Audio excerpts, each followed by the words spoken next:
Hey, everybody. How you doing? Welcome to the new podcast on the Gamers Rundown. I am your host, Gally. It's short for Gallifrey Madman. You can find me at that gamer tag on Xbox or PlayStation. I am also joined by my co-host and friend, Dirty Ewok. We just call him Ewok. He can be located on. Well, you know what? Why don't we just have him say hi and tell you how you can find him? Go ahead and say hi, Ewok. Howdy, Droops. How you doing? All the way from Jockland, Scotland. That's where I'm from. You can find me on Xbox and PlayStation. Dirty Ewok 75. I do not bite. However, just call me Ewok. It's a lot easier. How you doing? How you doing, buddy? And of course, as you can tell by my accent, I'm a Yank over here on the other side of the pond, in the Northeast. Ooh. Shut up, you kilt wearer. Ooh. It's not a skirt, I tell you. It's not a skirt. uh, for those of you who have never heard us do a podcast, we were doing a podcast as part of a community on the internet with. Uh, it's not that anything really happened with this community. We just decided to branch out a little bit. We've signed on with another channel to bring you this broadcast, and we are now located here on the Gamers Rundown. Basically, we're going to be talking about all things gaming, whether it be video games and what's going on in the industry, developers. Personally, if you want to talk about tabletop gaming, I am not a tabletop gamer. I don't know about you, Ewok.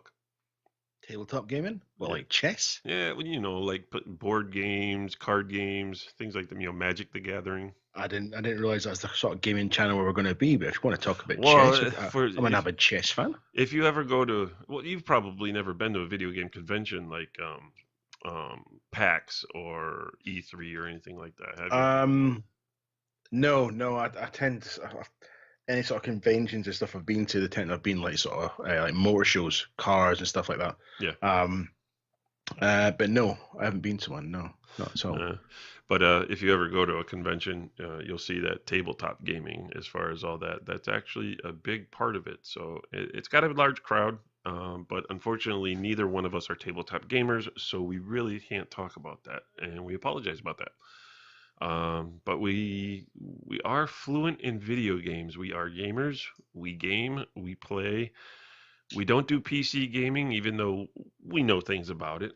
We're basically PlayStation and Xbox gamers. um, so basically, that's what we're here to talk about, things that are going on. And you heard me mention E3. So everybody knows that's coming up around the corner. And that's basically the big news of what's going on. Anything else you hear about that's been going on, you? Um, no, I'm just I'm gonna get in chatting with you about the E3 stuff. Um, but one thing I'm going to point out, if you find that during these broadcasts we kind of stray a little bit or get a little bit distracted, the reason for this is simply when we used to do it for the community, we've done it before. We would do it over Xbox parties. Now, the Xbox Live has crashed again, so we're doing it over Skype. So for the first time ever during our podcast, we can actually see each other. Um, so that's going to be a little bit distracting because I don't like staring at Gally for too long. It kind of makes me nauseous. Gee, But, thanks. but yeah, so we can see each other. So sometimes it get a little bit distracting with what's going on. But yeah, this new challenge is going to be quite a challenge, actually, I think, because we're going to be on pretty much every week. And it's trying to keep up with the gaming world as I suppose as a whole shebang, because there's that much going on. It's obviously trying to keep it current as well, and obviously try to make it interesting for everyone that's listening, and want to make sure that you guys are enjoying what you're listening to, and that's where we're going to go from there. Yep. So I'm ready to get started, buddy. Ready to get it started. So, like we said, E3. That's the big topic coming up on June 11th. Xbox will be making their conference. Um, but I think the real big major news for E3 now is it's starting this year. It's open to the public. It's no longer just Yes. for people in the industry anymore. It's open to the public. So, yeah, I don't know if you live in the Southern California area or you're nearby and you can afford a ticket, I'd go. I know I would. I would if I had the chance. I think it's got a massive effect on gaming. I think it is. I mean, I can understand why it was always close to the gaming community, which was, fair and well. And obviously, people only got to see it via, social media and YouTube and what have you. But the fact that they are opening the doors, I think that's blown it wide open because everybody now is going to be scrambling and screaming to try and get these tickets so you can be there and see everything firsthand and get the hands on, these limited demos and what have you, all set up, all ready to go. Hmm. So big news, man. It's big news. You know what? I think a big contributor to it, I have to say, is over the years. I think the biggest effect on video game has come from the YouTube communities between all these people that have these review channels, let's play channels. They realize how much of the gaming community out there, that doesn't work within the industry is really involved and can really have an effect on your game that you're bringing out. When you look at some of the YouTube bloggers, vloggers, if you like say, Ali and stuff, who started out just doing their own little thing on YouTube, doing game reviews and what have you, and letting people know about it and what's good and what's bad and what have you. They're now being invited along as part of the community.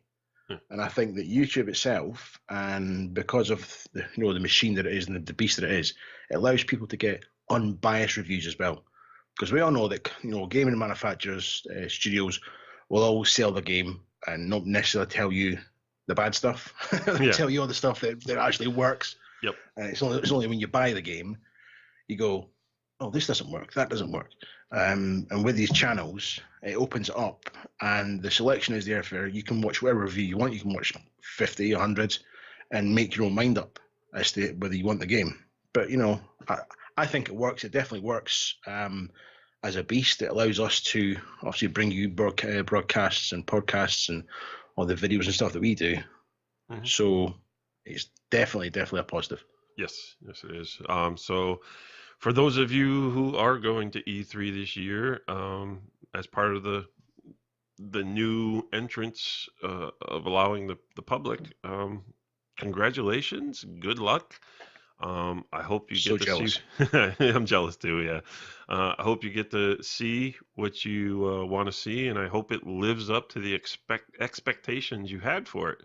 Of course, there's a lot that happens on E3 that just normal people like you or I who are just gamers, we don't actually get to see what goes on No. behind the doors. All we ever really get to see is the conferences, where we get to see live streams or whatever.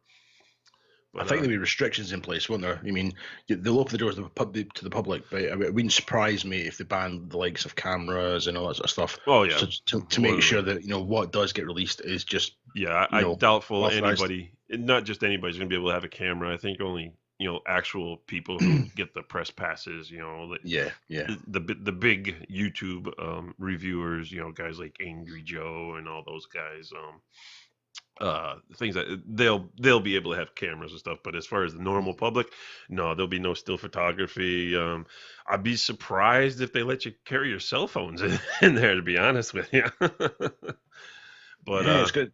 If they've definitely got a task ahead of them, you know what I mean? If you yeah, literally asking people to come in, but I want you to come in just as a stripped human. yeah. All you can wear is a pair of flip flops, some underwear, and a number on your back to say who you are.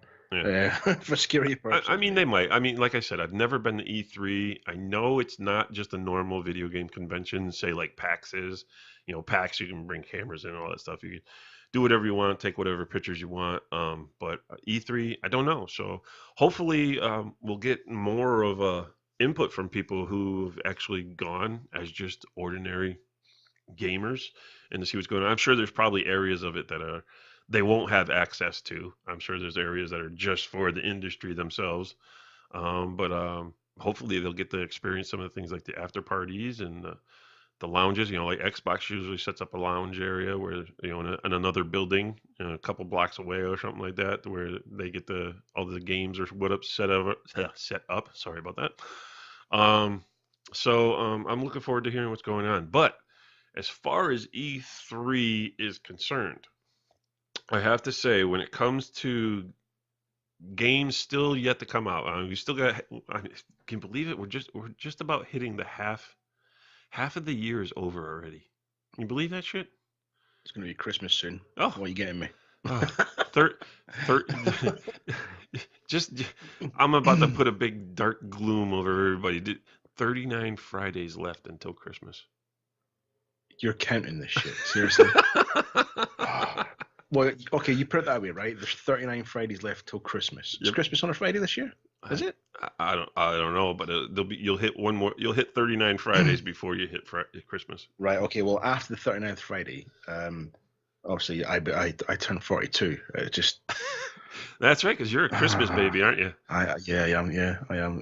That's why I'm so special. I'm a Thanksgiving baby myself. So. You turkey. Yeah. Yeah. Every few years, my birthday lands on Thanksgiving. But of course, if you're not from the States, you really wouldn't understand Thanksgiving. But that's when we celebrate coming to the new land and getting away from those bastards in the UK.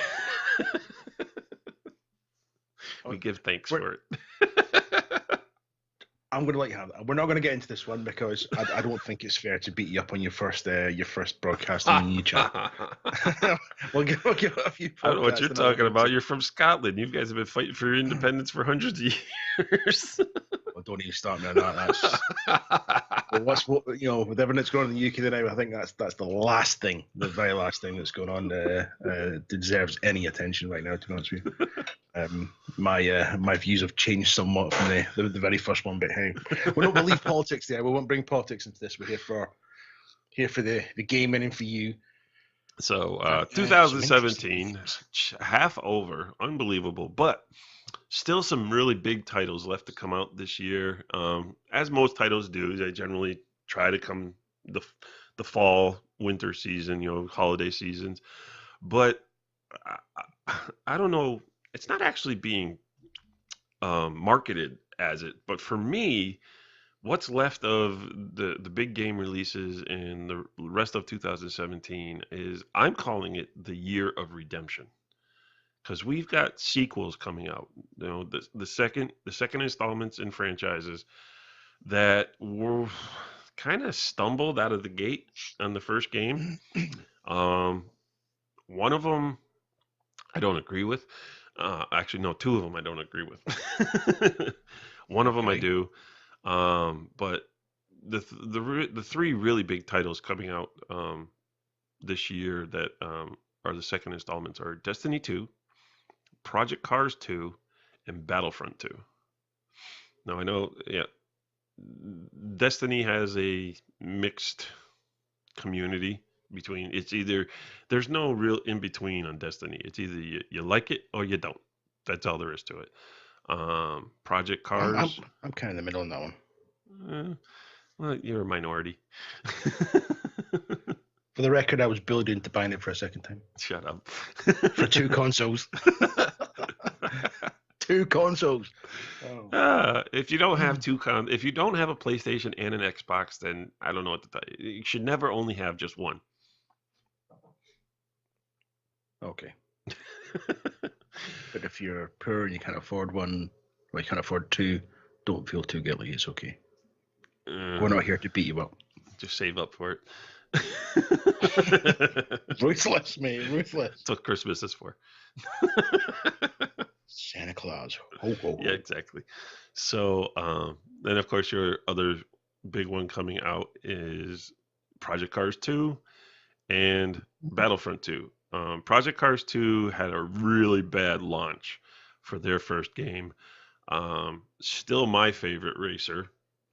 And just for a little background, me and Ewok are both console sim racers. Yeah. We like to do a lot of racing on Project Cars. Generally, we did it mostly on Xbox, but I've kind of moved away from the Xbox as far as, well, a lot of things.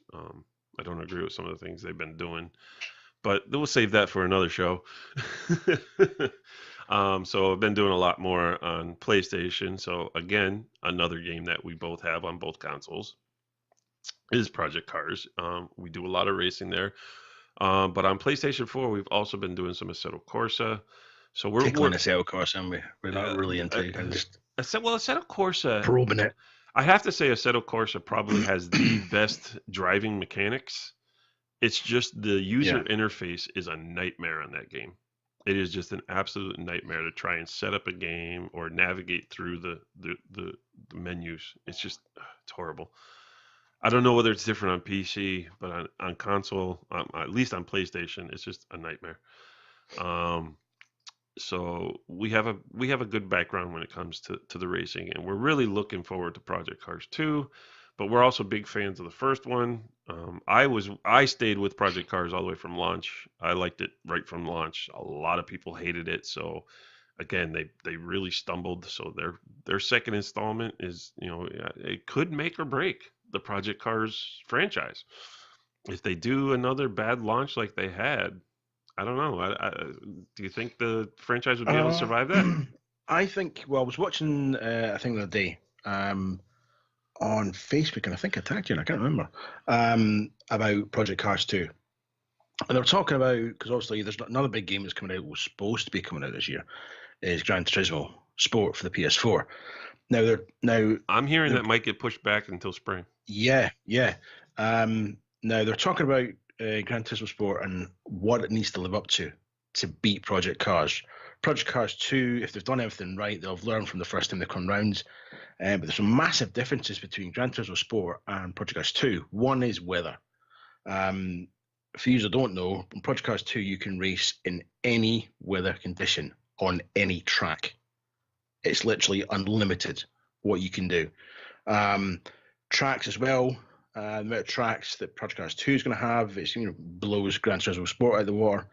And there's the one that kind of sort of touched on in the video I watched was that in Gran Turismo Sport, they do this thing where they have prototype cars.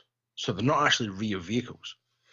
It's an agreement that's been made between the manufacturers and the game to create this vehicle just for the game, which I think is a bit daft. When you're making a sim racer, every vehicle that's in that game needs to be a real world vehicle for it to be a sim racer. I don't agree with that.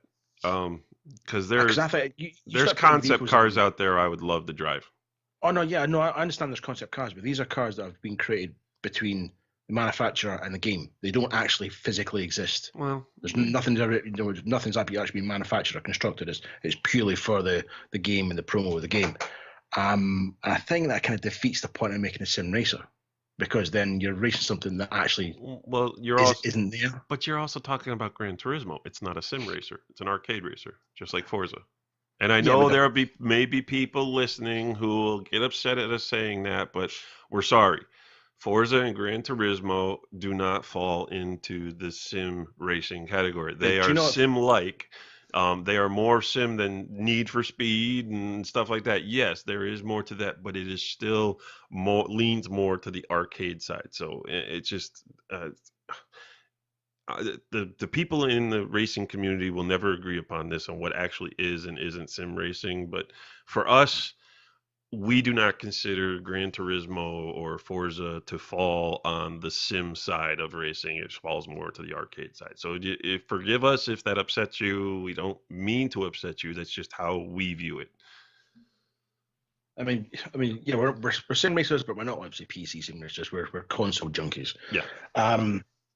But it's just the way they're marketing the two games. Look at the way any promo you've seen for Project Cars 2. You can see the differences that have been made. And generally, if you go on YouTube and stuff and look at anyone who's had a hands-on with the game so far, it's really impressive. And then when you switch over to the GT Sport, there seems to be lacking a lot of things. They seem to be concentrating so much on esports and and selling it as this big deal. You can race the world and what have you. But the thing is, Project Cars 2, that's coming esports ready as well. Yes, but yes. they're not throwing that down the throats of potential customers. And the game comes ready. They're talking about where you can now on Project Cars 2 when it comes out, and it should be, if it's not ready on release, it'll be a patch shortly after where it's broadcast ready as well. So you can have somebody doing the racing, everyone's racing, and somebody who's doing the racing is streaming. And then you can have one of your buddies or your friends who isn't in the racing being the commentator. Yeah. And somebody's the director. And that's going to open up massively, because anybody who has all this sort of technical know-how is really going to create. I reckon you see all these channels popping up that look professionally polished, almost like you're watching a real race, where it's seamless and it looks like it's been made by some sort of professional, and it's people in the bedrooms doing it. Mm-hmm. So it just shows the evolution of where racing games have come from. Yep. Whereas it's more than just a game now. I mean, it wouldn't surprise me if we're talking real sponsorships. I'm just impressed with the fact that you're going to be able to do that while the race is going on, because we've had something like that in the racing communities we've been with, and we used to do stuff like that when we did races. And yes, we did race Forza. I'm not saying we never did. We've just gone a little farther than Forza. But when we were racing Forza, we had those things. We had races going on to where we record, or not record, but we download the replay, and then somebody would take them, chop it up, add a voice track to it, and that's the way we'd put it out. We'd put it out there like we actually had a race going on with a commentator, and then it was put on YouTube. But it's a lot of work when you do that, because you're chopping up the game. You've got to have certain abilities and certain equipment to be able to do it all properly. Now that you're going to be able to do the streaming while somebody can not be racing at all, watching what's going on and be the commentator as part of the stream, I think that's just going to be awesome. Yeah, I mean, definitely. I think the commentary live, so you are going to get genuine, what's the word? Not responses, reactions and stuff to some of the stuff that's racing. And anyone does a racing game, sometimes you can have really good close races, and then there are the incidents that you don't see coming.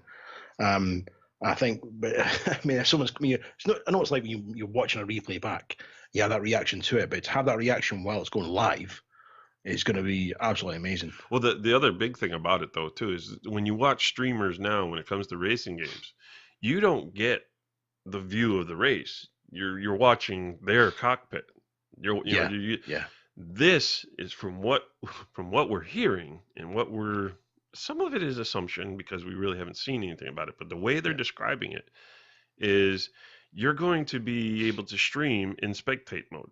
That's how they're going to be able to do this with the live commentator and all this stuff. The stream is actually going to be able to put out in spectate mode, so you're not actually just sitting in one person's cockpit for the race. That's what I find very interesting. What they said was the person who's doing the commentating is the title they give is director. So that person has full control over which car they're watching, and all that stuff. All the cameras and everything.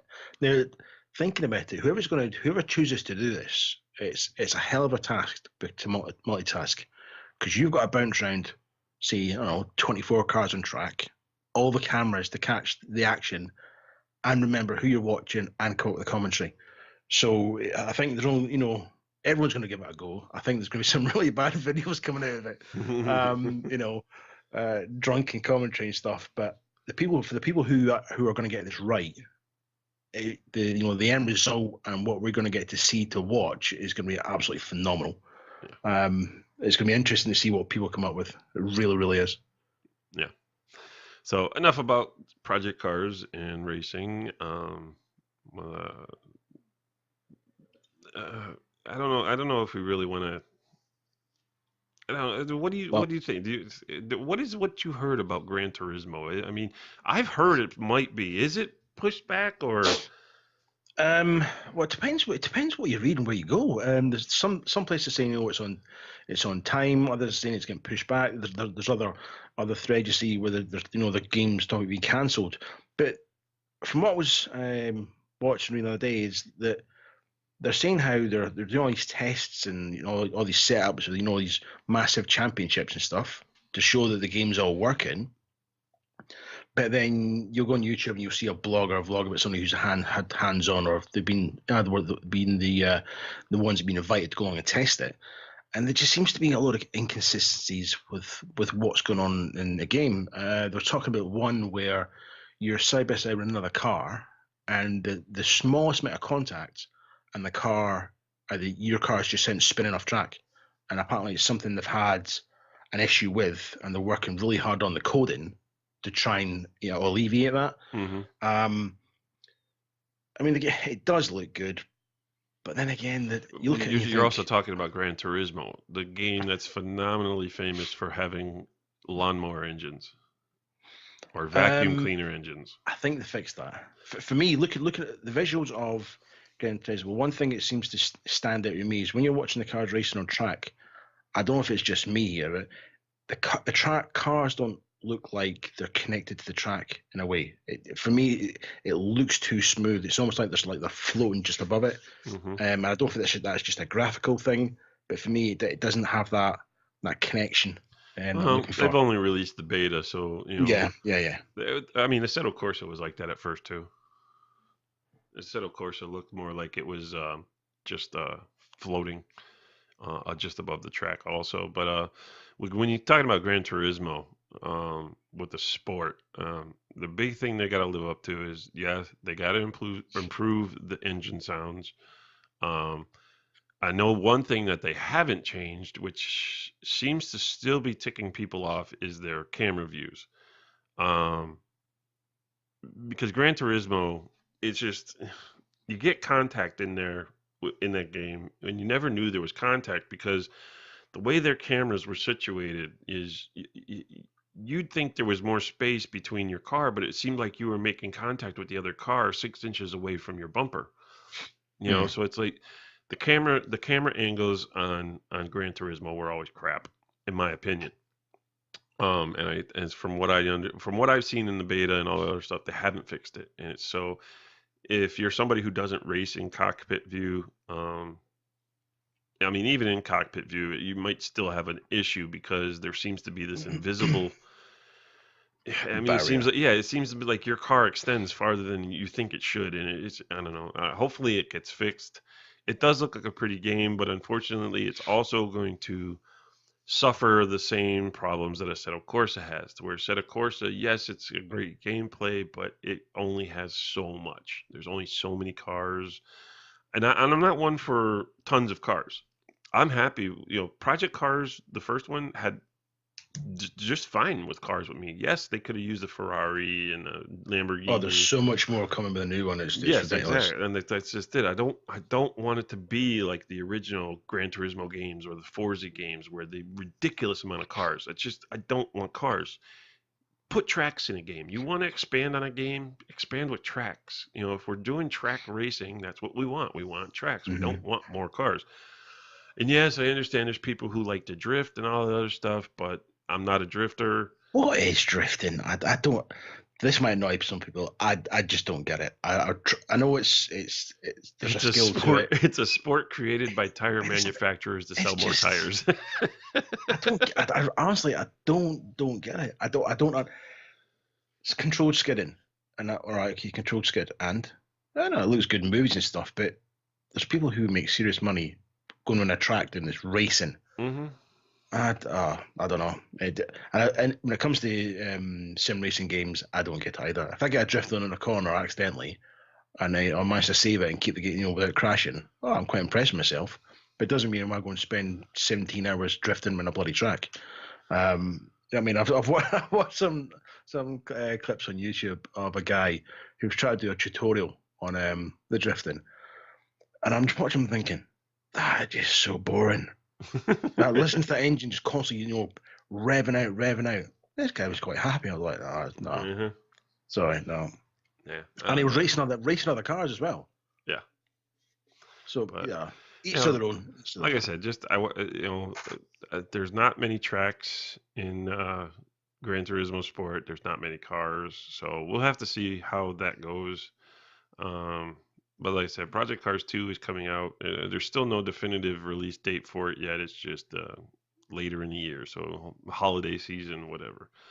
Um, the other big one that we mentioned that's coming out though is Destiny 2. Now, Is there anything? I've got to say, right? I got Destiny. I got rid of it. I rebought it. Another game. Todd bullied me again. But I enjoy it. I do enjoy it now. Right, I have to say, I do enjoy it now. I think the TV spots and all the PR that's going for this second edition of the game. If you want a Destiny player, just on the TV spots and the promo right now, it looks amazing. And I did watch the first gameplay live thing, and I was blown away, absolutely blown away by it. I think it looked absolutely fantastic. And the one thing I didn't get, it was live, it was a world premiere, but for me, the audience that were in that auditorium, wherever they were, they didn't seem to get really hyped about it. And I couldn't understand why, because I wasn't a massive Destiny fan, but I watched that and I thought, that looks really good. They have expectations. Really, they're serious Destiny people who have expectations, and if Bungie doesn't deliver, it's going to look bad on Bungie. But Bungie has taken they have taken actions to assist themselves, because now it's not only a console game anymore. You're not getting old generation game on this one either. So if you haven't upgraded to PS4, Xbox One, or a PC, which yes, Destiny 2 is coming to PC finally. They are finally getting this game. Whether it's going to have all the same exact stuff as the console editions, I don't know. It'll have more as PC. There might be some differences. I know there's going to be graphical differences and all the other stuff, because that always happens in PC.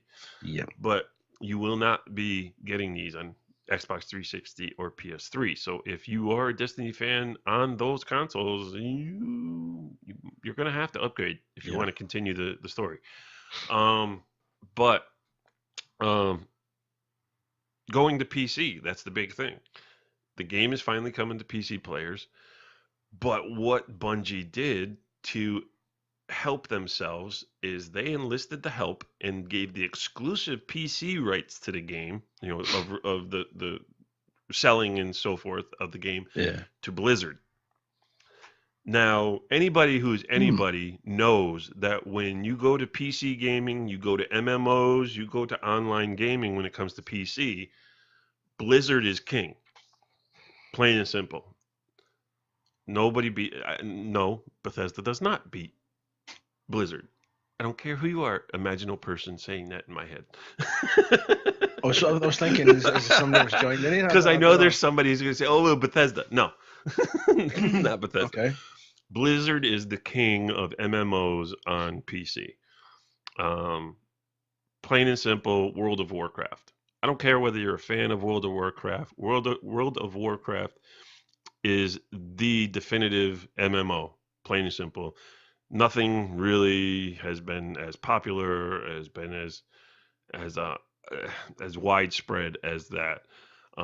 Basically, the only thing we come close to on console with that is now with Overwatch, because now Overwatch is actually displaced Destiny.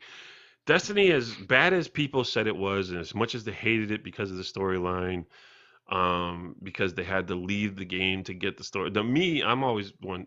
Destiny has the best story in any game I've ever played. You said this in the past, yeah. Yes, it does. But the problem people had is they had to leave the game to go learn the rest of the story, which was not a problem for me because you were learning on the game's history. I didn't need it in the game.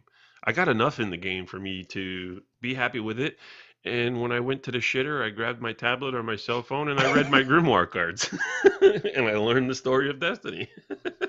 I've never, no. I said this to you like a couple of weeks back when we were playing it. The story doesn't really interest me. I just play to socialise with yourself and Matty and that. But I do think that the story would make I don't know if it's in book form, but I do think it would make a cracking movie franchise. I really do. If they done it properly, I think it'd be one of these epic movie franchises that would, like Lord of the Rings, or it would definitely take the world by storm. Yeah, it has that feel about it, and because the story itself is so epic and so big. I mean, the world itself is so big, in which the game you can operate. I think movie wise, I don't think it'd be long before somebody even puts that to a studio. Well, we want to make Destiny as a movie, but they would have to do it right. You couldn't half-ass it. There's too much. Yeah. I mean, to me, Destiny is the only thing it's more in depth and it's deeper than even the Mass Effect stories. Are you saying it's better than Mass Effect? I did not say that. I said it's deeper. That's kind of what you said. Deeper than Mass Effect. There's a lot more information than you even have in Mass Effect. I am a Mass Effect person. Yeah, if Mass Effect is listening, he doesn't mean it. He's not his medication. He's sorry. Okay, because obviously Gally's a huge Mass Effect fan, so he doesn't really mean it. But I think they're making some right moves with Destiny 2. They've realized they need some help. They made some mistakes. They're promising more loot, because the loot system in Destiny, while it's gotten better over the years, and for those people have reviews on there. If you're going to watch a review of Destiny, if you haven't played the original Destiny yet, and you're still hemming and hawing, and you're going by reviews of people who had put up a review for when the game was first released 3 years ago, then you're doing yourself an injustice, because you have to look at the game as a whole. Yes, it took 3 years for them to piece it together. Yes, there was questions on the prices they gave on DLC. Yes, some of it was bad, some of it was good, but they're trying to fix that. It took them 3 years to create the Destiny as it exists now, and it's great. I'm still a Destiny player. I still play it every day. I'm always on Destiny.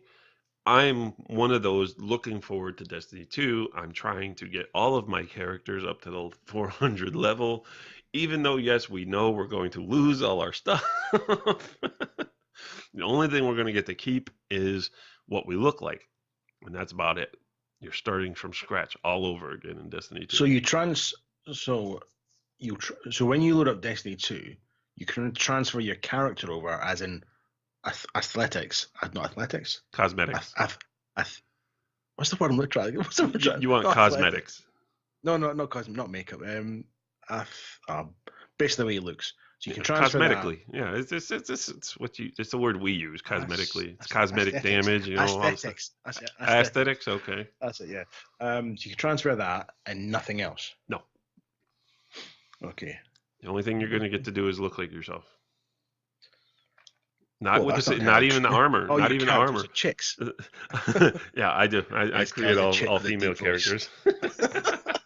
Well, no. I have 6 characters between Xbox and PlayStation. One of them is a guy. Okay, fair enough. On the Xbox, my hunter is a male on Xbox. Going back just slightly, you're talking about how if people are going to go off reviews when it first started. I rebought it, and then I've now got it for both consoles, and it is worth getting. It is. I found it very repetitive, but I didn't understand it. Thanks to Gally and MGT 1990, who's no longer on Xbox, bad boy. I get it. I kind of get the game now. You know what I mean?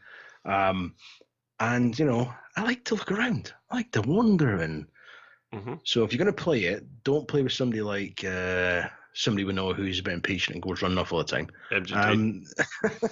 MGT or Gally. He's worse than me.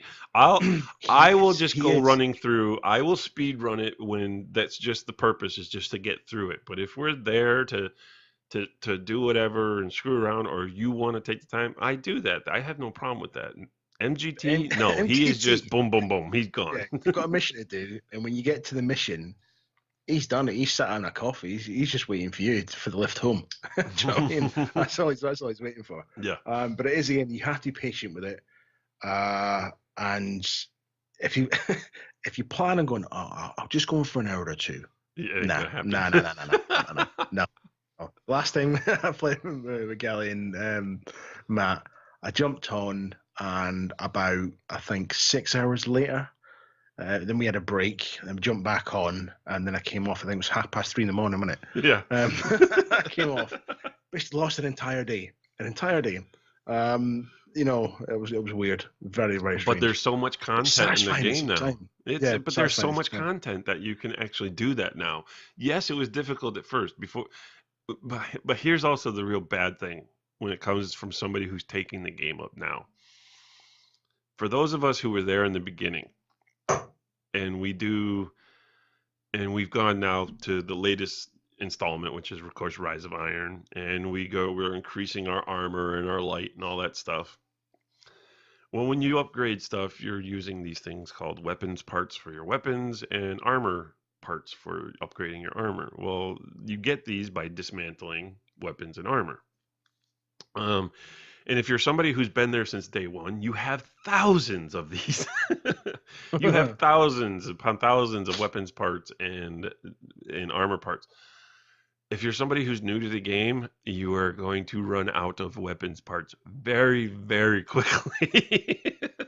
Because it is just the game, once you hit level 40, and then you just start working on your light, you no longer get green engrams. It's just that automatically just gives you whatever you would have get from dismantling what the green engram would have been for. Unfortunately, about 80% of the time, you get armor parts. You don't get jack shit for weapons parts. So you're building up armor parts just fine, but when it comes to constantly changing and upgrading your weapons, you're going to the gunsmith and buying weapon parts a lot. So just be forewarned on that. You're going to be spending a lot of time buying weapons parts. There's quite a lot to understand in Destiny. I mean, there's still parts I don't get, and then Gally gets a little annoyed at me, and I get shouted at. I'm told. And it's just taking the time to try and understand it. That's what it is. It really is. If you're really impatient, it's not a game for you. It's not. Like I say, nothing. Even when you go on the patrols and stuff, it's not going to be a quick game. It's not. You need to sort of put the time into it. You really do. So if you're single, have no friends, so now live by yourself. But when you're talking about that, and you're talking about patrol, and you're putting time into it, here's the great thing about Destiny 2. When you are out there and you were specifically looking for things like public events and so forth, well, that was just sitting around an area of a map and hopefully just waiting. You knew where the public events would eventually take place. You just had to sit there and wait. Destiny 2, no longer sitting and waiting. Public events are scheduled on your map, so you can look to see where and when they're going to appear, and you can go there for that time. So they are listening. Yes. It's nice when a developer actually listens to their fans, not like Call of Duty, which we're not going to talk about COD. But no, I have to say Call of Duty is listening. They went back to World War II, didn't they? Yeah, but they've just released Call of Duty 4 as a standalone. So everyone's like, what? I bought Infinite Warfare. I bought that shit. For a few months later, if you actually release the game I bought it for. Yeah. It's like people have spent 60, 70 pounds and more just to get an old game. And it's now coming out. Yeah. But yeah. But anyway. But yes, they are listening. They're making a lot of improvements. No more wasting time in orbit when it comes to Destiny 2. No? No, you'll just be able to jump from place to place on all the maps on all the planets. Oh. No more wasting time in orbit. Because that was kind of it's kind of annoying. Anytime you want to change up where you're going. So say you went to patrol the Cosmodrome, but you're done. So now you need to get to the tower, which of course is still on Earth. You got to get to the tower because you got to go see one of the Vanguard, or you got to go change something in or whatever. Well, you had to go to orbit, and then you had to choose where you had to go, and then you had to go back down. So it's no longer going to be like that. It's going to be, I'm here, there. Now I need to go to, well, of course, there's no more tower. You're going to the European Dead Zone now. Oh, yeah, tower's in bits. Yes. So you'll just be able to go up there. I'm just going to go to the Vanguard or whoever at the European Dead Zone. boom, you'll go there. Another nice thing they're adding into the game, which was really lacking, and there was there really more than one? I mean, the stranger in Destiny. It was basically, of course, played by Lauren. What's her name there? Who's on The Walking Dead? Um, she was basically the only NPC character you interacted with in the game. When she kept telling you about how she didn't have time to tell you how she didn't have time to tell you what was going on. And then she gave you her rifle at the end of the base game of the vanilla Destiny. But now Destiny 2, there's actually going to be NPCs throughout the world to interact with that you'll be able to meet up with and meet people throughout the worlds. You're going to be able to fight alongside the Vanguard now. So Zavala, Cade, and Ikora. You're actually going to be having missions where you're actually searching for them because they've all kind of like got into depression because they got their asses kicked by Gary. So they're all on meds now. Okay. Yeah. Gary. His name begins with a G. Gary. But I haven't seen the advert. Well, that won't make any sense. Just go on YouTube and type in Destiny Gary. You get it. The guy has one drink. Nathan Fillion. He's a class act. I love how he plays Cade. But so yeah, you're going to be going to searching for them. There's going to be a small amount of planets at first. You're only going to have the 4. You're going to have Earth. You're going to have Nessus, Io, and Titan, which is those are basically the 4 planets you're going to be going to, or one of them. Titan and Io, I think, are moons. But that's basically where your missions are going to be taking place there, and you're searching for the Vanguard who all went off in whatever self-reflection they went with, and you need to bring them back to start up the fight again against, of course, the Cabal, which is the Red Legion. And I'm looking forward to the game. They're adding so much into this game that they're living up to the fact that they want redemption. Yes, they have a good game. Yes, they have a lively community, but they still had a lot of backlash for what happened in the original Destiny, and they're trying to fix that. So good luck to them. I'm looking forward to it. I'll be there. I've already pre-ordered it. I've pre-ordered that and Project Cars 2. Yes, I pre-ordered. Yes, there's a lot of people who tell you don't pre-order things. I don't care. It's what I want. It's my money. Okay. So you've pre-ordered Project Cars 2, and also you on now will need to buy 1 copy, whereas me need to buy 2. Yeah. Right.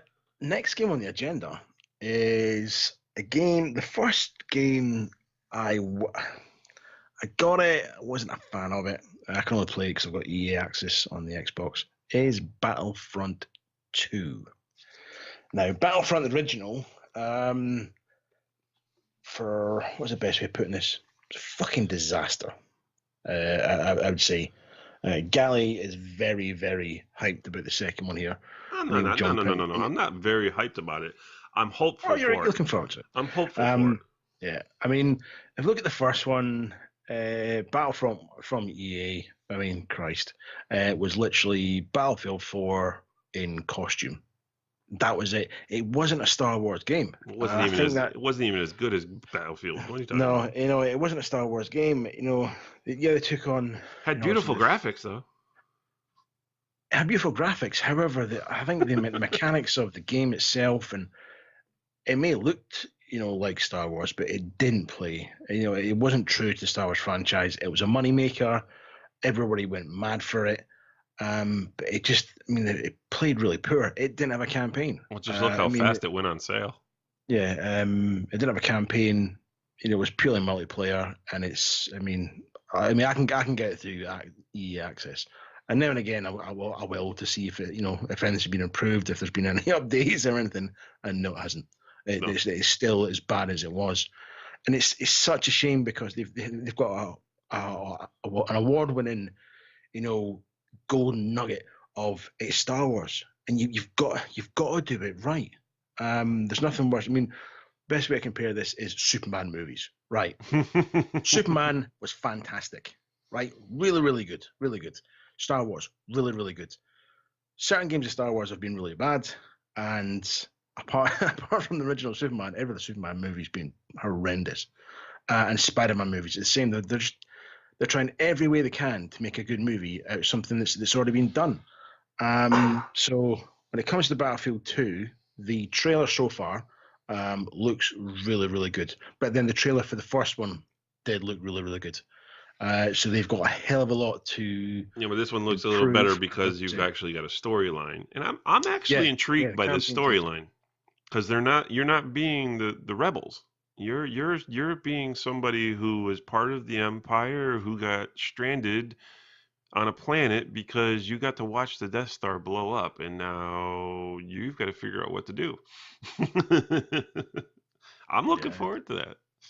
I think it'd be good. I mean, it'd be good to see what once people get their hands on it, and we see the first gameplay. I think that's going to be the big one. Yeah. It needs to be a lot smoother than the first. The first one just felt clunky almost sometimes. Obviously, it was third person, but it didn't feel. I've used this word before earlier on. Connected. Yeah, I didn't feel connected with the game, and I didn't think it had done the Star Wars name any justice whatsoever. So I look forward to see what they bring to the table. And they're bringing in some real appeasement when it comes to this game too by throwing in all generations of Star Wars. That's just for appeasing people to take it all the way from A New Hope all the way to the prequels and all that stuff. Yeah. I know there's a lot of people excited about Darth Maul and all that stuff. I don't understand the enjoyment or the excitement for having these known characters in the game. It's not like they're actual playable characters. You're not playing as these people. So I don't understand the excitement because, oh yay, Darth Maul's in the game now, or blah blah blah blah. It's like big deal. I mean, I think I sort of lends more towards multiplayer because but still you had to get be that skin and they can use that skin, obviously. Yeah, but you had to be the good player, or you had to whatever you had to accomplish to be Luke Skywalker or Darth Vader for what was it, 5 minutes? Yeah, I mean, I downloaded Star Wars Force Unleashed. It was awesome on the store. I love that game. Now I downloaded it, right, and I played it, and there's that mission, but it's the first chance you get to play Darth Vader. Yes, very beginning of the game. Yeah, walking through a forest kind of thing. Yeah, I didn't get it. I still don't get it. Why? Well, I don't know. I might have to play it back. It didn't seem. 1 minute I'm, the good guys. The next minute I'm Darth Vader walking through a forest, and I was like, what's happened here? I don't know whether I'd missed something. You're hunting down the Jedis. Yeah, but he's in black. Why is he not camouflaged? He's in a forest, for Christ's sake. He's Darth Vader. He's a robot. Why would he be in camouflage? So he can hide? So he can sneak up on his enemy? Darth Vader doesn't hide. You attack him and he'll just choke the shit out of you. Black's very, it's not very cooling. He's wearing all that heavy gear and he's in the forest. You got to think of humidity and stuff, Oh, jeez. Gets a bit muggy. A bit muggy. He's sweating his fucking tits off under the helmet. Yeah, okay. If his tits are under the helmet, he's got it on wrong. So Battlefront 2 is it looks good. I know one of the big things for Battlefront 2 is everybody's hyped about is not me personally, is space battles. I don't get it. Ooh, yay, space battles. As in X-Wings, or that sort of yeah, as in fighting in space in your ship. They had that on the first one, but it wasn't in space. It was on the planet. Yeah, no, they're supposedly, when you played the original games, that were on PlayStation 2 and all that, and you had the space battles and all that, and well, that's what they're bringing back. They're bringing back all the stuff that people are saying should have been in the first one that were in the original games. See, what's in a movie doesn't necessarily work in a game. Not a movie, in a video game. Yeah, but when they had it in the first one, right? You're flying about shooting. I just find it's all. I mean, when you if you're above land, then fine, you've got some sort of orientation as where you are. But games like Elite Dangerous, I've done the demo for that, and any game where you're in space and flying about is so disorientating. Hmm. I find it gets boring very, very quick because you I don't don't. know whether you're up, I don't. down, I left, don't see right, the where need you're for it. going. I don't see the need for space battles. You want to fly in space and you want to go play No Man's Sky. Go play Elite Dangerous. Go go do that stuff. Yeah, but You want to have that I stuff. mean, when you look at the trailers and the cutscenes, it's all going to be all the ships flying everywhere, explosions and all the lasers, and it's going to look fantastic. Yeah. But the reality of it is going to be obviously going to be a letdown. I totally agree with you. I don't think it's needed. No. I really don't. No. What they really needed to concentrate on was better gameplay and a campaign. That's what they needed. They needed a campaign. And Mhm. I'll tell you what, they'll probably jip people when it comes to the campaign. The campaign will be over before you know it and take you a few hours and boom, okay, now all you got left is the multiplayer. Yeah. Be just like the original Modern Warfare on Call of Duty.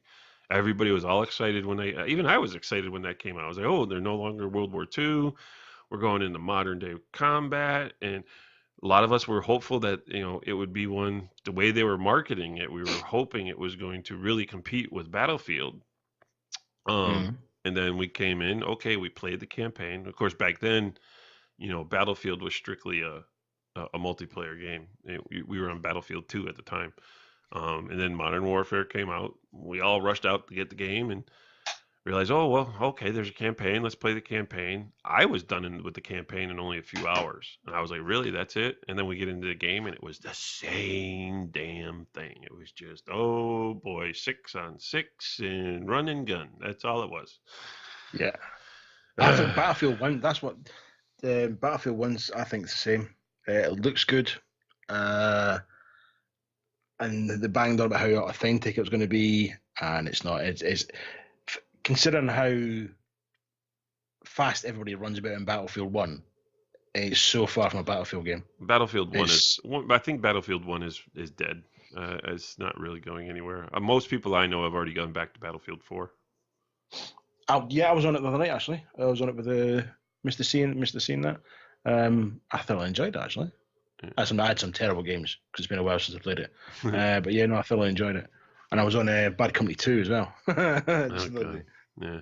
Oh But God. speaking of the multiplayers and the 6-on-6 and all that stuff, if you're a Destiny player and also something you're looking forward to on the new Destiny 2, the Crucible, which is of course the multiplayer for Destiny, Bungie is going back to their roots. It's going to be 4-on-4, just like they had in Halo.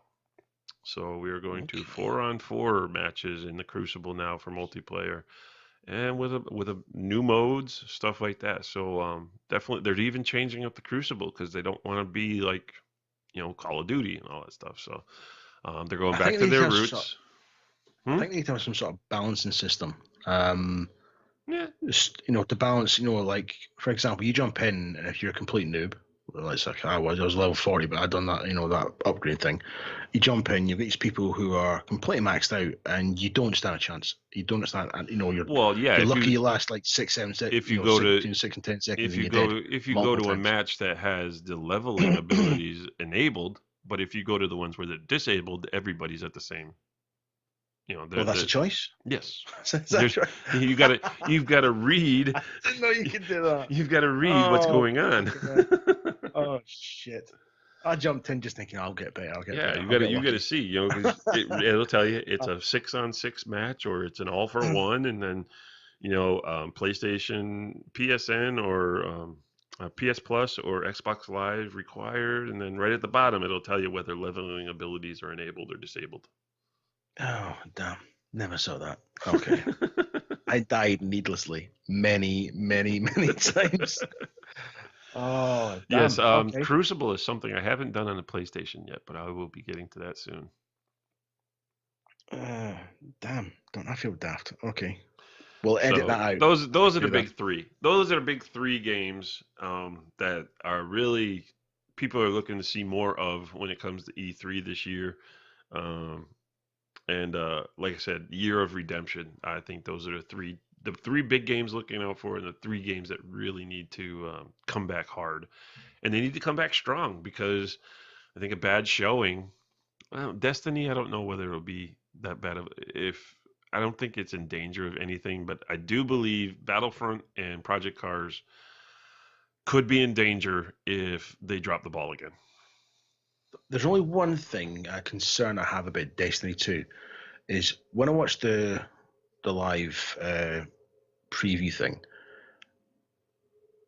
that whole scenario seemed a little bit linear and almost like I'd seen it before, as in the way it ran, and it seemed not what my experience of Destiny's been like.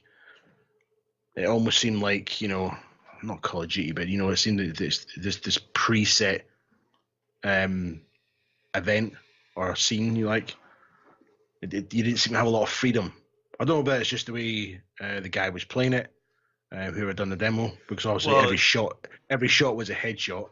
So I don't know if it's just been a design thing. You're talking about the basically the opening. Yeah. So you didn't even. We didn't even really get to see him get into the game. We saw pieces of stuff, but we didn't really even see them get into the game. But yeah, hopefully we'll be seeing more. I'm looking forward to it. To me, I don't care. I'm buying it and playing it regardless. I'm sold. I was sold when they announced it. I'm in it for the whole 10-year long haul. So, and there's been a lot of people going, oh, a Destiny 2, so much for the 10-year plan. But whoa. First of all, Destiny as a 10-year plan has always was announced, and yes, they did announce it. They clearly stated what was coming with Destiny. Destiny was a 10-year plan for a game. There was going to be 3 base game installments. So we will get Destiny 1, which we have, Destiny 2, and there will be a Destiny 3. The rest of it within the 10 years, every year, is new DLC. So yes, this was known. If you didn't know it, you weren't paying attention, you don't know what you're talking about. Slap yourself. I don't know what he's talking about. I'm just agreeing with him. Yeah. So that is the way Destiny is working. There is going to be 3 base games. The rest will be DLC. Could they have just continued on just releasing DLC and expansions instead of releasing base games? Probably. But they don't want to. No, you do that, you become a Call of Duty. But you really could. But with the way they're going with bringing it to PC now, they really had to go with the new game launch. So you had to go with the Destiny 2 to bring in the PC crowd. So, but anyway, so what we've got going on as far as E3, which is of course the main convention is the 13th to the 15th of June. But during the weekend on June 10th. At 12 o'clock. Now, this is all Pacific time, California time. 12 o'clock on June 10th is EA's conference. So that's probably where we're going to see the Battlefront 2 stuff and so forth. And then, of course, on the 11th, the next day is a Sunday. Yay, my day off. At 2 o'clock, which will be 5 o'clock my time, will be Xbox's conference. We'll be able to see more of the crap that Xbox wants to release. And yes, I'm disgruntled with Xbox, but again, that's another show. Later on the 11th at 9 p.m. Pacific time is Bethesda's conference. Ubisoft is the next day at 1 p.m. Pacific time. And then at 6 p.m. Pacific time is Sony's conference. So Monday, June 10th will be Sony's conference, and they've got some really good stuff to bring out. And then, of course, the following day, and 9 o'clock in the morning or noontime, if you're on the East Coast, is Nintendo's conference. Yes, Nintendo is taking part because they weren't there last year. They didn't do E3 last year. They don't need to be there. I know Nintendo's kind of all done in my book. They need to fall to the side just like Sega did. They need to give up their consoles and just start marketing their games cross-platform. Yeah, yes, they have an audience, but but do they belong in the gaming world? No, they're entertainment now. You know what I mean? They've gone. To I mean, me, it's they're just to me they're Nintendo children. Switch thing. They're What the they're a hell? children's gaming console. I mean, Yeah, yeah. I yeah. mean, yeah. Everybody talks about Zelda, whatever. Okay, fine. You got Zelda. What else do you got? Mario. Mario? What the? Who gives a? I understand there's fanboys, but enough is enough with Mario. You want It's so diluted now. It's you ridiculous. want to do Mario Karts? That's fine. Limit Mario to Mario Kart, and that's it. Stop with all the Mario games. That's what they need to stop doing. Stop bringing back Donkey Kong. Stop. Just do yourselves a favor, Nintendo. Start being a real console. Stop thinking the way you think. That's all I can say. There's a reason why, yes, okay, the Wii, when the Wii first came out, that outsold everything. Yeah, but the reason it outsold is because it was a novelty. Yeah. Plain and simple. Yep. So those are the conferences that I'm seeing right now. I see on the screen for the big conferences to find out what's going on. And of course, the two biggest ones are Xbox and Sony, because everybody wants to know what's coming on those consoles, because they're the main consoles. Do you know what'll be interesting, mate, is on June 13th, right, with the Ubisoft, is are they going to sell another lie? Every E3, every E3 that come out and look at Wildlands. It was supposed to look absolutely the dog's nuts, and then with every game, they downgraded the graphics and released it, and it's like, I think this year, using the year of redemption, I think this year the likes of EA and Ubisoft, they have a lot to prove this year. If Ubisoft decide to come back out with another game and downgrade it again, the gaming community has to come back. They have to make a stand and go, you know what, we're not going to do this anymore. Because I mean, how many times do we need to be cheated by developers before we stand up and go, well, actually, we're not going to buy your product?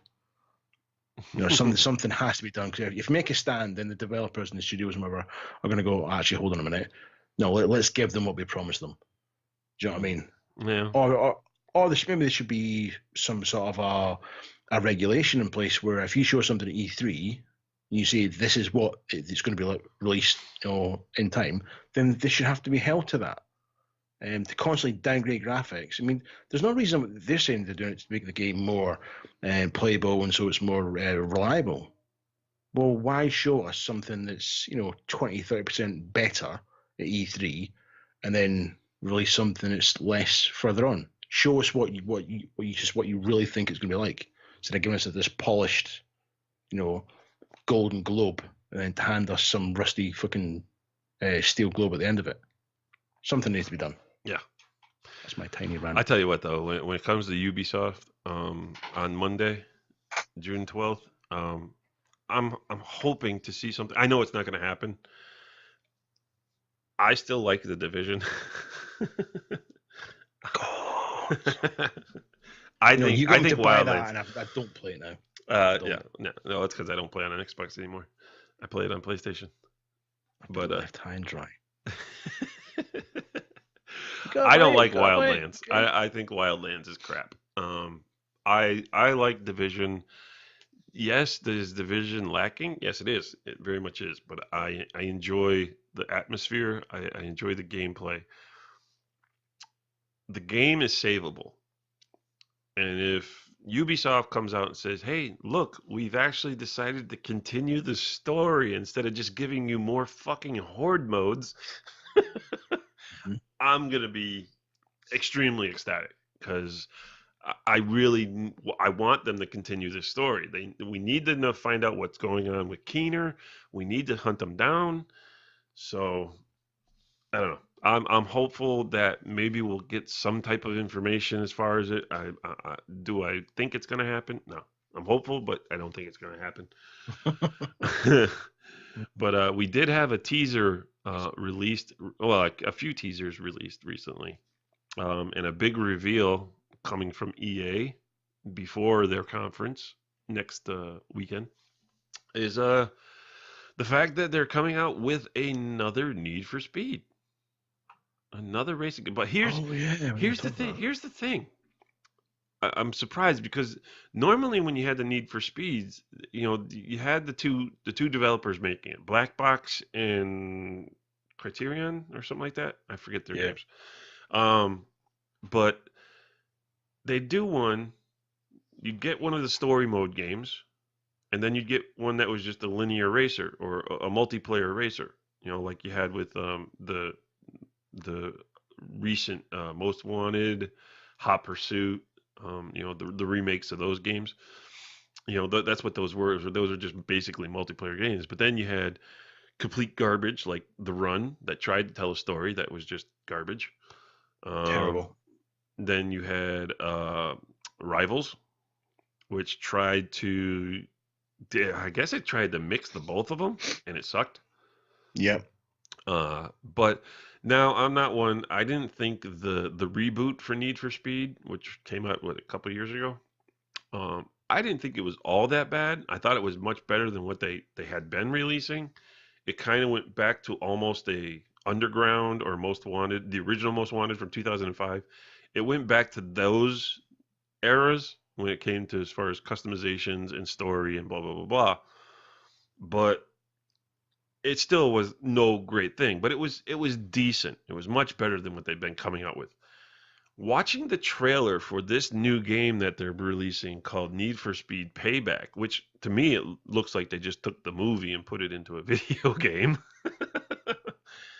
Yeah. So I, some I'm I'm very nice cutscenes. I'm actually intrigued to see what it's all about.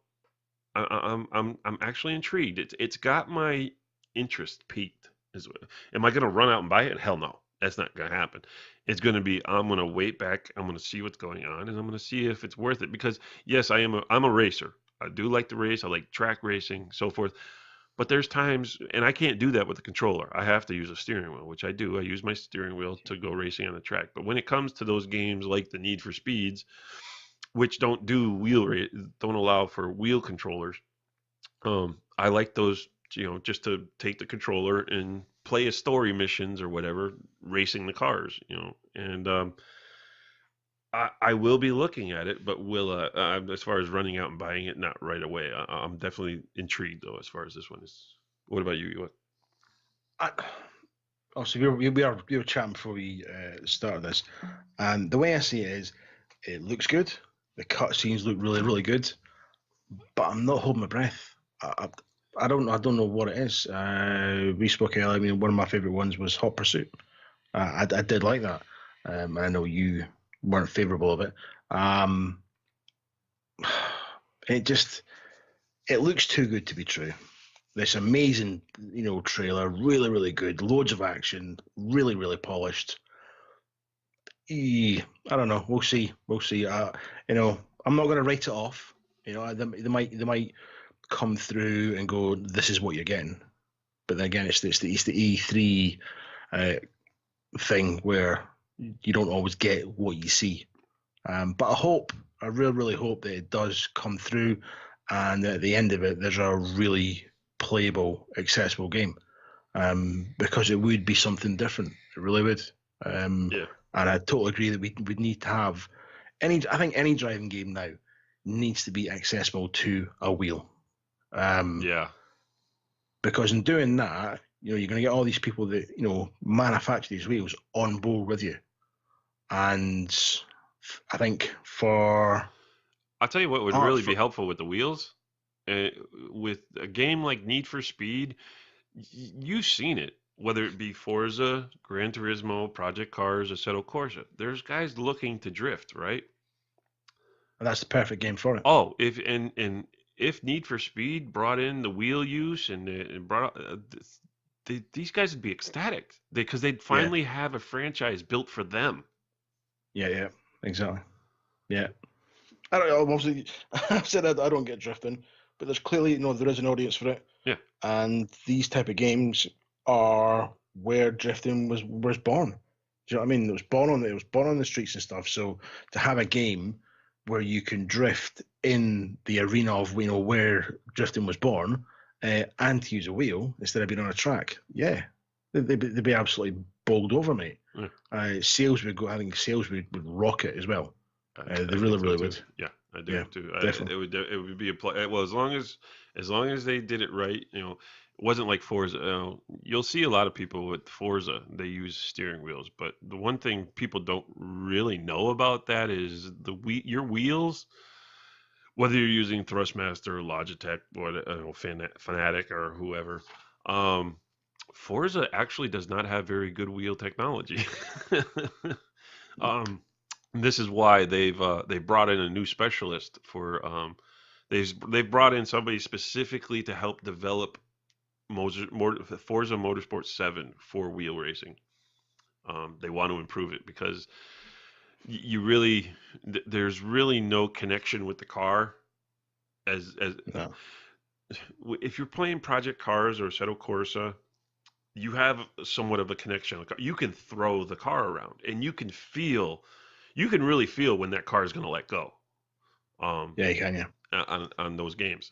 Forza, no, it was just your car went, and you were just like, what the hell just happened, or like you were saying before with Gran Turismo Sport having the issue with side by side racing. Well, that's also an issue when it came to Forza because you'd make some contact and somebody'd go be punt off the track. It'd be airborne. Yeah, but when you Yeah. have games like Project Cars or Assetto Corsa, I mean, we can side by side, we can make contact, and you can stay there side by side, and you can rub, and you can do all that stuff, and not worry about somebody just all of a sudden bouncing off track. But Forza so 7 is highly anticipated. I mean, we'll see. do you know if they get the wheel settings, if they get that tied down and get that sorted, I think Forza will become a different beast. It won't become a sim racer. But that's the major surprise of E3 this year. Right though. Do Look, you there's know no that? Forza. There's no Forza announcement for E3 this year. Now, honestly, that could be a good thing because instead of feeling pressured into going, all right, we need to do something, the fact that they're choosing not to put Forza there could show to people that actually we're actually working hard here. We don't want to give anybody any false hopes, and we're trying to make sure that everything is the best it can be before we release anything. I suspect there'll definitely be something released before the next E3, and I'll be interested to see what it is. Honestly, I mean, we know what it's going to look like. Every Forza does look beautiful. We know that. I would like to see. They've got the cars nailed down. I'd like to see the environments looking a bit more realistic. Mm-hmm. I'd like to see them concentrating more on tracks and stuff. And we don't need 350 cars. But if they do get the wheels tied down, it's going to open up to a different audience. I tell you what, though, when you're talking about environments, and I don't care whether you like the games or not, when it comes to graphics, as far as the cars and stuff, yes, Forza is beautiful and so forth. But when it comes to the games, as far as the sim racing, Project Cars is the best graphically, hands down. Okay. Yeah, environmentally, yeah. And my favorite track on Forza was Long Beach. And it's coming to Project Cars. And it's coming to Project Cars too. I am so excited to see how that track is going to look on Project Cars 2. I am so excited. This is the way it sits between the three games, right? Forza has the best looking cars. Project Cars has the best looking environment. And Assetto Corsa has the best driving experience. Yes. Now, if anybody out there manages to put all three of them together, they are going to be the god of all gods of racing games ever. It'll never happen, but it's like that. It's like the holy grail of sim racing. You know what I mean? Maybe someday, maybe when we are too old to game. I don't want to think about that day. Because it's coming closer than it used to be. Yeah, for you, mate. Yeah. You're not far behind. When that happens, it'll be astronomically satisfying to happen. But I do suspect it won't be in our gaming life. Yeah. And for those who don't know us, we're 40-something gamers. I'm just 40-something. Just. I'm halfway. And the rest. Oh man, Yeah, Jesus. I'm scared too because I've already had to start wearing glasses to read small print. Now it's just like, oh my God, I'm gonna have trouble seeing. Oh, it's killing We'll, me. Now, we'll, why do you think I we won't play on a talk big about. 55-inch TV? We won't talk about what I saw when we first opened up the Skype. Oh, oh my God, never again. I don't think I'll sleep tonight. Nightmare in cold sweats. This I think there's a lot to look forward to. Some surprises, Yeah. like I said, with the fact that Forza is not going to be part of E3 this year. Here's one I'm hoping we finally get an answer to, and I know a lot of people have been patiently waiting for because it's been announced. I mean, geez, we've had several games that were announced. How many years now? Xbox, okay? Where is, pardon my language, where the fuck is Cuphead already? You've announced What? this thing several years ago at E3, and you've still yet to release this game. I'm hoping somebody finally says something about Cuphead. You remember that one, the one that looks like the old-fashioned cartoon? You play as the guy with the, Cuphead. you look like a cup. No, Oh, you don't remember that one? no. It was one of the big anticipated games that was going to be an Cuphead. Xbox exclusive. Yeah, No. and the graphics are done in the old Disney, the Disney type, like the Mickey Mouse cartoons, done that old animation style. No, You no. know, remember? Yeah, well, that was one game that a lot of people were looking forward to, even me. And it's just like, it's been 3 years now since it was announced. And it's like, well, where the fuck is it? The other Mhm. one, here's another one that I know my son is personally waiting for, Kingdom Hearts 3. Are you finally done with this game yet, or what? You've now re-released the first two games in different remasters and so forth. It's time to freaking get done with this new game, and bring it out and finish the damn freaking franchise. Okay. Do you know what Kingdom Hearts is? No. See, Kingdom Hearts is that game that looks like Final Fantasy but uses all the Disney characters. Mickey Mouse, Goofy, Donald Duck. okay. No. Uh, Not my no. thing. Not Oh, my he thing. lives a sheltered life over there in the hills of Scotland. There's a reason he's a Highlander, and there can only be one. There can be only one. That's very true. Very true. Those are my favorite. That's my favorite movie franchise of all time, Highlander. Ah, yes. Although Highlander 2 was quite horrible. Joe, it's one of those films. I mean, there was a series made of it as well, but the series was terrible. What are you talking about? Half of Adrian the series. Paul as the Highlander, as Duncan MacLeod of the Clan MacLeod. Love that show. Love that show. I Oh still man. watch it on Hulu. Hulu? Hulu. You don't have Hulu over there. No, no, no, no, no. No, Hulu's a streaming service over here like Netflix. Oh no, it's Well, no, it's Google extension. Yeah, no, yeah, I know what it yeah. is. But another one that people are disappointed in, Shenmue 3. That's not coming to E3 either. And everybody's been Okay. waiting for this game too. The continuation of Shenmue. If you go Um, onto YouTube, there's like you can put a thing like cancel games, and there's loads. There's games where you watch the video, and then you see a trailer, you go, Christ, I remember that for it. And, these games just disappear. Never to be seen again. mhm. Although they'll appear at E3 with this all singing, all dancing trailer that looks, like it's a finished game, and then nothing. You have to wonder what Xbox is doing though. What is Microsoft doing when it comes to E3? Because they're not showing Forza. Have they even actually confirmed Forza 7 this year? I understand nothing's confirmed. It's all. Well, Speculation. no, hold on. Did they? I think it's just speculated because that's the way it normally does, is every 2 years. I don't think it's actually been confirmed. No, possibly not, mate. Possibly not. So no Forza at E3 this year, whether it be Horizon or Motorsport. Yeah. No Call of Duty, because that's been done. No, Well, no, no, obviously, they're well, not. well, They're not Call of Duty. I'm talking about their stuff. oh, their stuff. 343 is going to be presenting something, but it's not Halo 6. It's nothing to do with Halo. Nothing to do with Halo. Nothing to do with Halo. So people are wondering what the hell is going on with that. But you do know, and as far as their press conference goes, because I guess Xbox is really they're trying to become the powerhouse. Because as good, yes, the Xbox One was a good system. I don't care what people said; it was a good system. I even liked the original idea for it. I thought they ruined it. I think they're continually ruining it.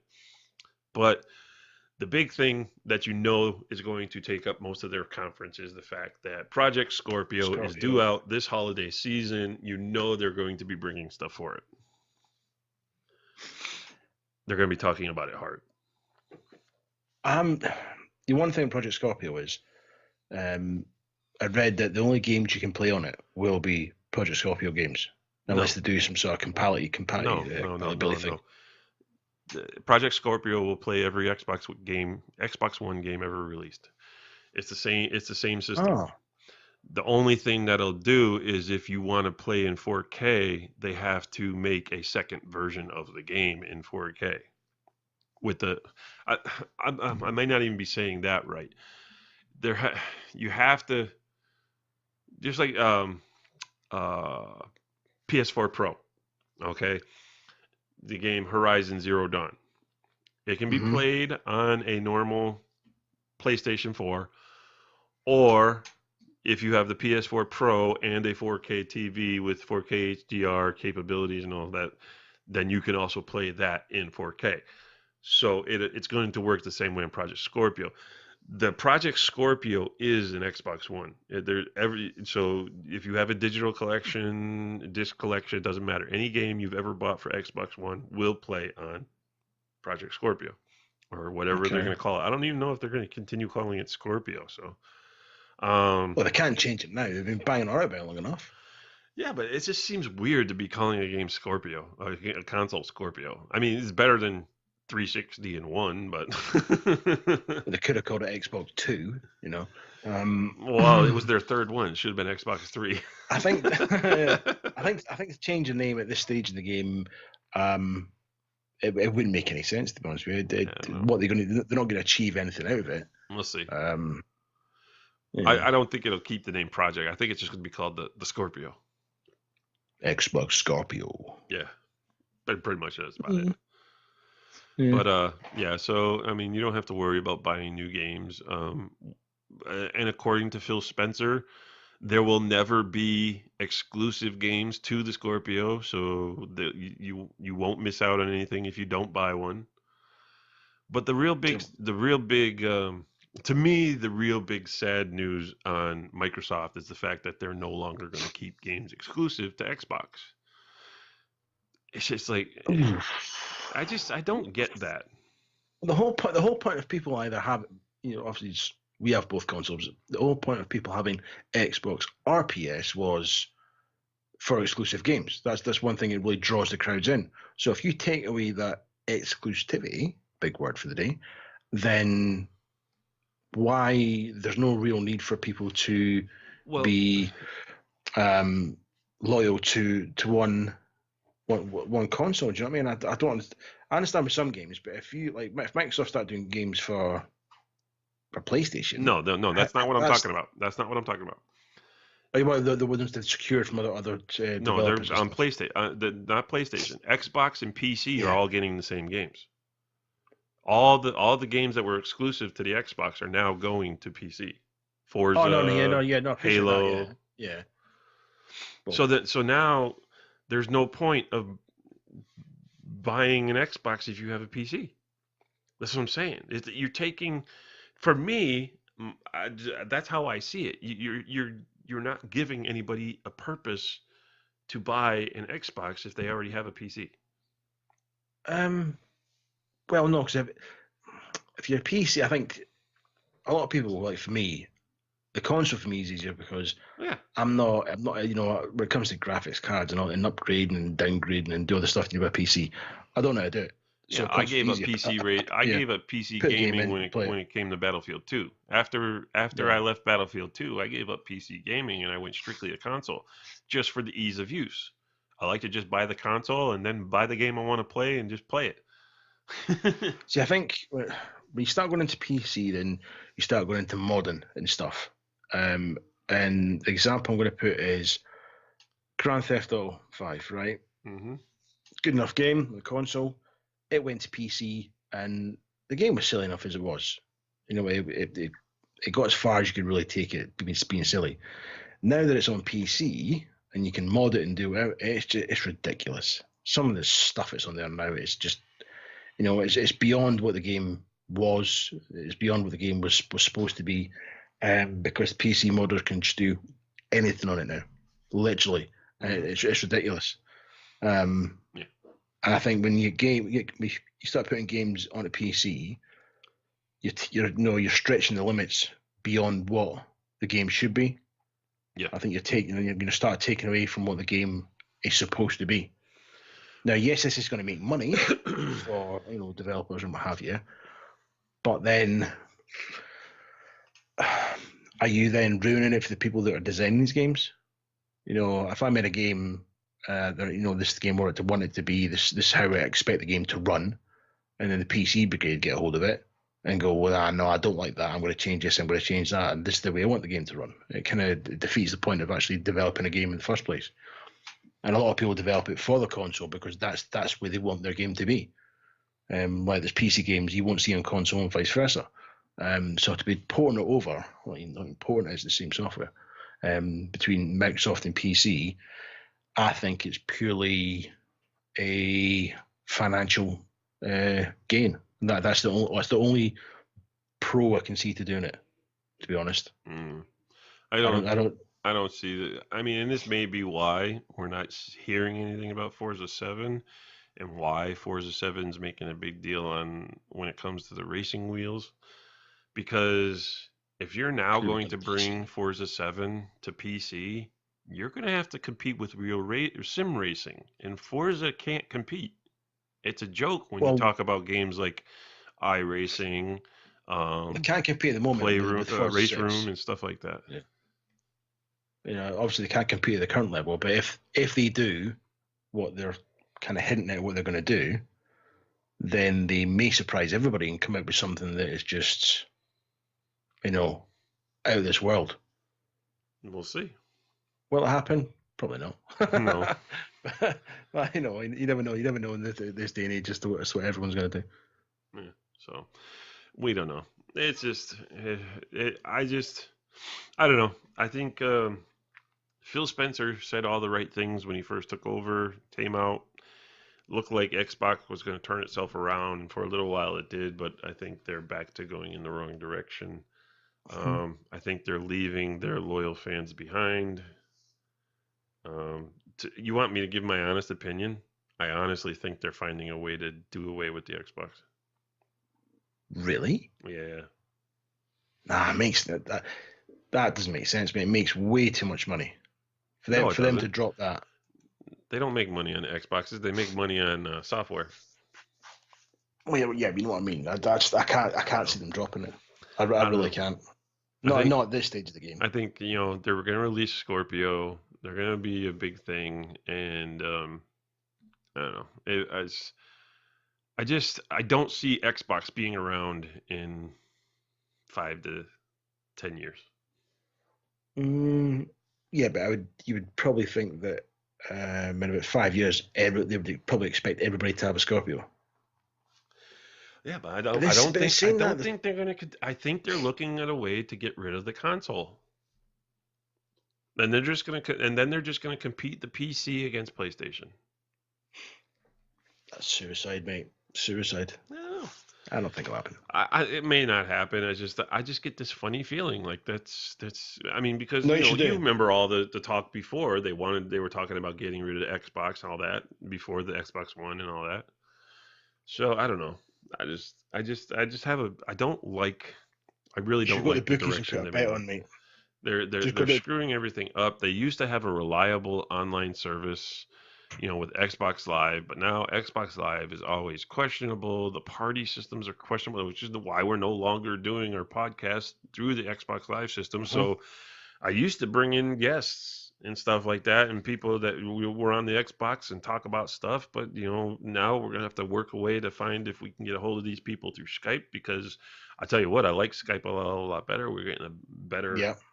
a better recordings. We're getting better sound, and it's just, I don't know. They screwed it up, and this is what worries me because they've went up to 16 people in a party on the party chats.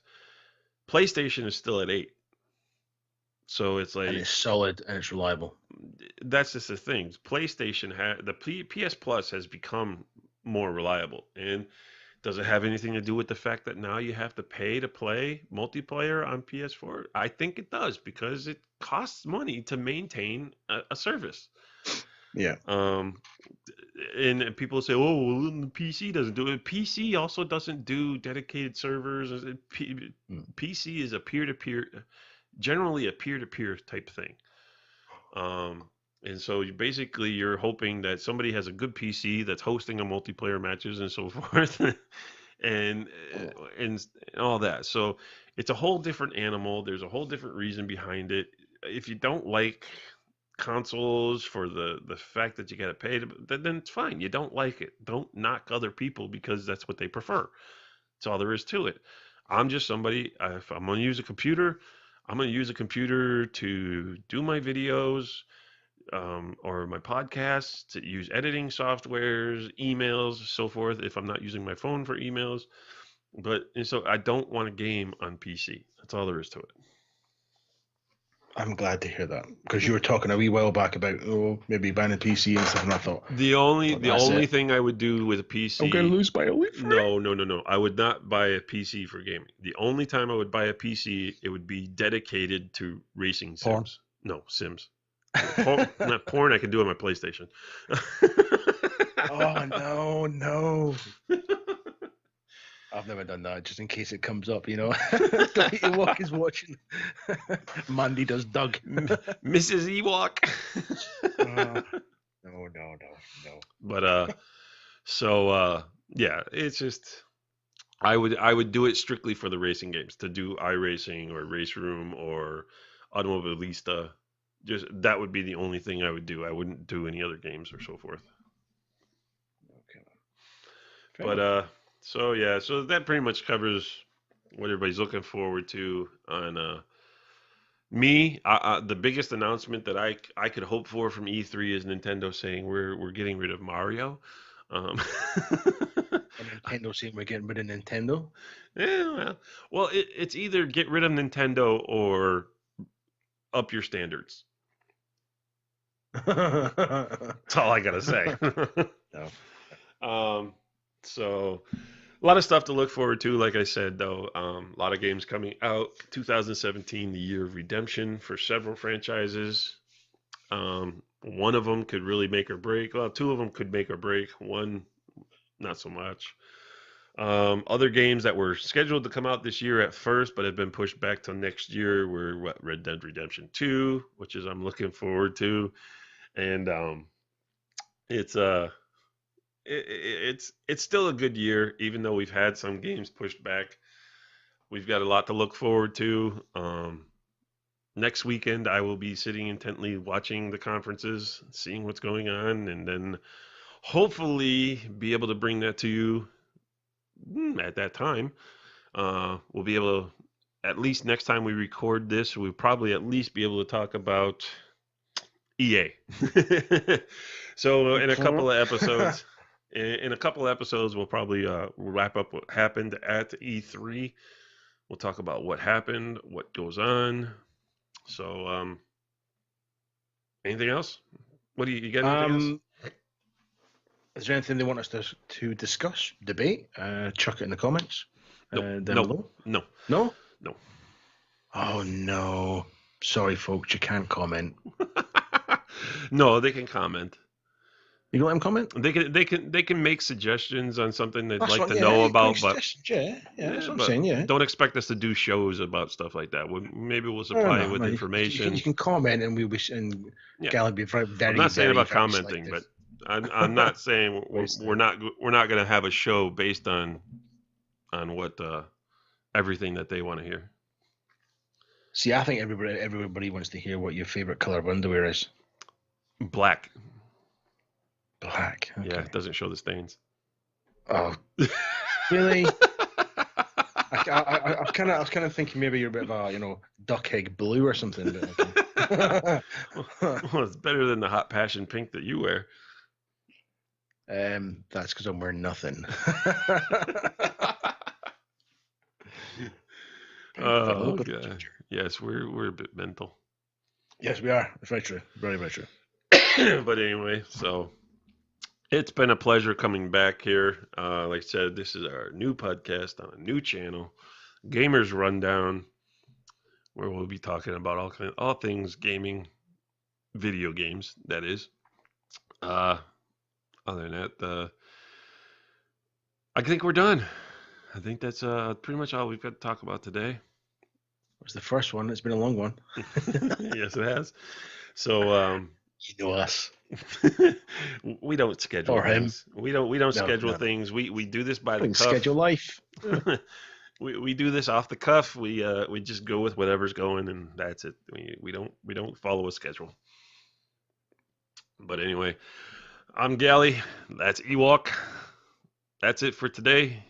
See you guys later. Adios.